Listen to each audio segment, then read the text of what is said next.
Hello guys, this is Sad and welcome to my channel. In this video I'll be telling you how to install Skype on Windows 11. So let's begin. First of all, you'll have to open a browser. I'll open Google Chrome.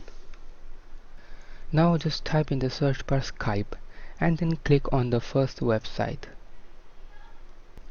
Over here click on download Skype and then click on get Skype for Windows.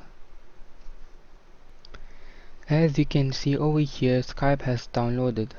The installation process is running right now and soon it will be downloaded.